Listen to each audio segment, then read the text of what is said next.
اعوذ باللہ من الشیطان الرجیم بسم اللہ الرحمن الرحیم۔ السلام علیکم ورحمۃ اللہ وبرکاتہ۔ آج میں آپ کے لیے لائی ہوں میجر عزیز بھٹی کا کارنامہ جو انہوں نے 1965 کی جنگ میں سر انجام دیا، اور میجر عزیز بھٹی کی شہادت کیسے ہوئی۔ یہ 6 ستمبر 1965 کی صبح کا وقت تھا جب انڈیا کی ناپاک فوج نے رات کے اندھیرے میں پاکستان پر بزدلانہ وار کیا۔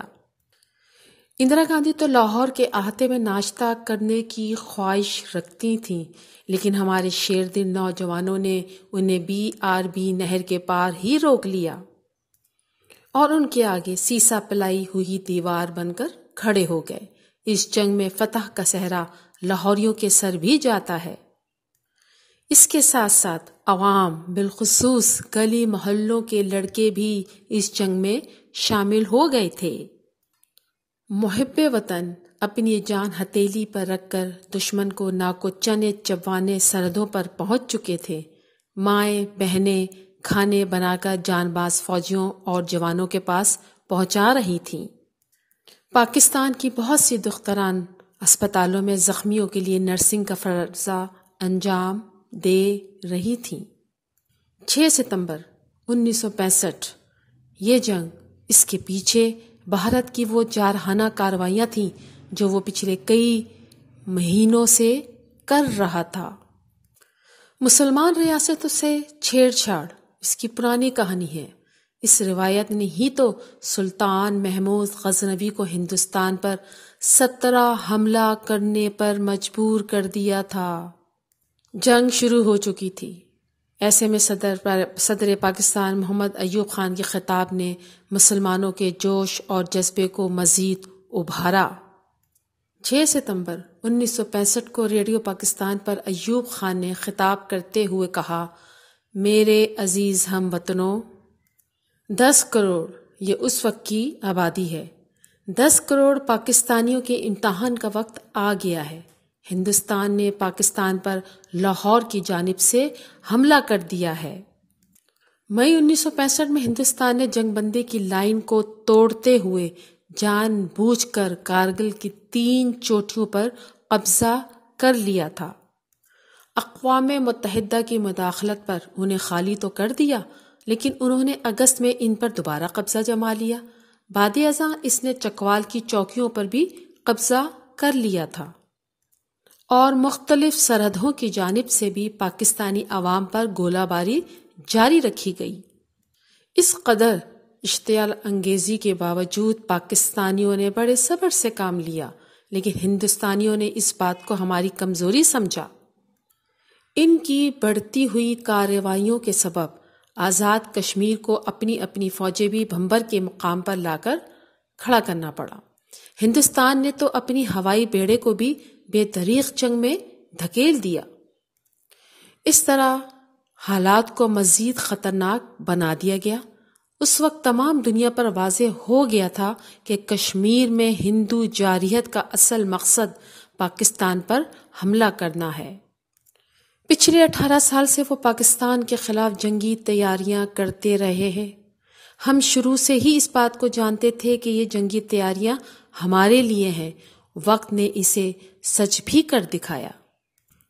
اب جبکہ ہندوستان نے اپنی روایتی منافقت اور بزدلی سے کام لیتے ہوئے باقاعدہ اعلان جنگ کیے بغیر اپنی فوجوں کو پاکستان پر حملہ کرنے کا حکم دے دیا تھا، تو بس پھر ہمارے پاس بھی ایک ہی راستہ رہ گیا تھا، اور وہ یہ کہ ہمیں ان کے ناپاک حملے کا ایسا منہ توڑ جواب دیں گے کہ ہندوستانی حکمرانوں کے ناپاک سامراجی منصوبوں کا خاتمہ ہو جائے گا۔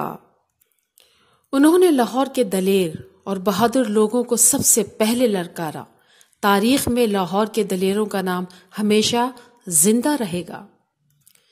پاکستان کے 10 کروڑ عوام، جن کے دلوں میں لا الہ الا اللہ محمد الرسول اللہ کی صدائیں گونج رہی تھیں، اس وقت تک چین سے نہیں بیٹھیں گے جب تک دشمن کی توپیں ہمیشہ کے لیے خاموش نہ کروا دی جائیں۔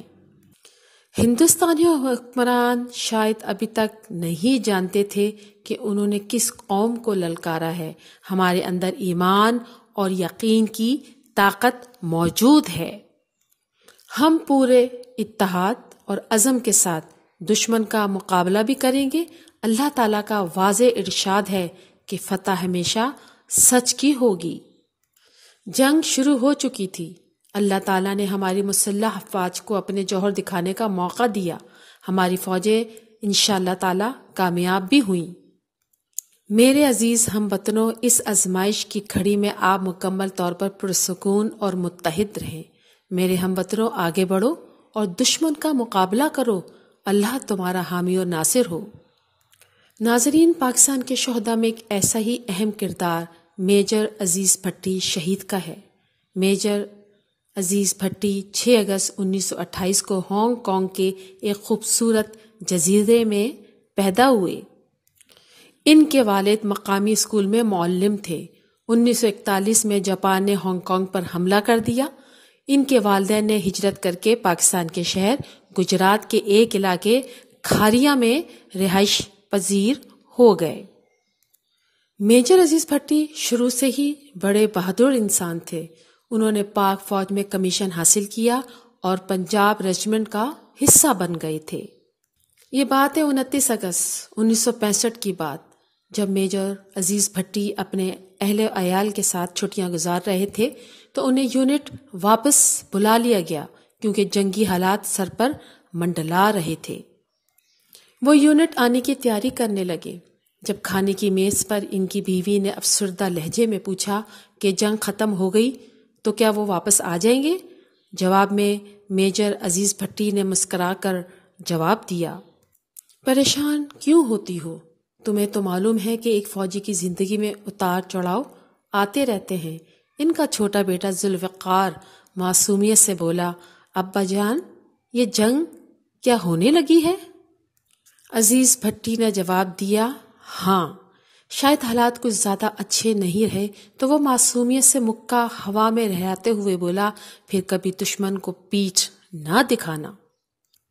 میجر نے اپنے بیٹے کا ماتھا چوما اور بیوی کی طرف دیکھتے ہوئے بیٹے سے کہا، پھر یہ بھی وعدہ کرو کہ میں شہید ہو جاؤں تو میری لاش پر رونا نہیں ہے۔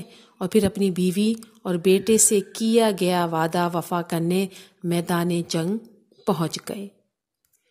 میجر عزیز بھٹی کو لاہور سیکٹر میں برقی کی جانب سے ایک کمپنی کی کمان سونپی گئی، جہاں انہوں نے اپنے جان بازوں کے ساتھ مسلسل 6 دن اور 6 راتیں دشمنوں کا مقابلہ کرتے ہوئے گزار ڈالیں۔ نئی وردی نہ ملنے پر ایک افسر نے اپنی وردی پہننے کو کہا تو میجر عزیز نے جواب دیا، نہیں، وردی اور کفن اپنا ہی اچھا لگتا ہے۔ 9ویں اور 10ویں کے درمیانی شب کو دشمن نے اس سیکٹر پر بھرپور حملے کے لیے اپنی پوری بٹالین جھونک دی، لیکن میجر عزیز بھٹی اور ان کے جوانوں نے ان کے سامنے اپنے جسموں کی فصیل کھڑی کر دی اور دیوانہ وار ان کا مقابلہ کیا۔ میجر عزیز بھٹی مسلسل دشمن کی چوکیوں پر BRB نہر کے اوپر کھڑے ہو کر نظر جمائے کھڑے تھے کہ مخالف ٹینک کا ایک گولہ آپ کو آ کر لگا اور آپ موقع پر ہی شہید ہو گئے۔ لیکن دشمن کو سرحد پار کرنے میں ناکام کر دیا۔ جب دشمن یہاں سے ہٹ رہا تھا تو اس سیکٹر کے 150 نوجوان شہید جبکہ ان کے سینکڑوں فوجی مارے جا چکے تھے۔ ارشاد باری تعالیٰ ہے کہ شہید مرا نہیں کرتے بلکہ وہ زندہ ہیں اور اپنے اللہ کے ہاں رزق کھاتے ہیں۔ جنگ سے متعلق ایوب خان کی تقریر اور میجر عزیز بھٹی کی شہادت کی کہانی آپ کو کیسی لگی؟ اس کے متعلق مجھے اپنے کمنٹ سے ضرور آگاہ کیجیے گا۔ ایک نئی ویڈیو کے ساتھ میں پھر حاضر ہوں گی۔ اس وقت تک کے لیے اللہ حافظ۔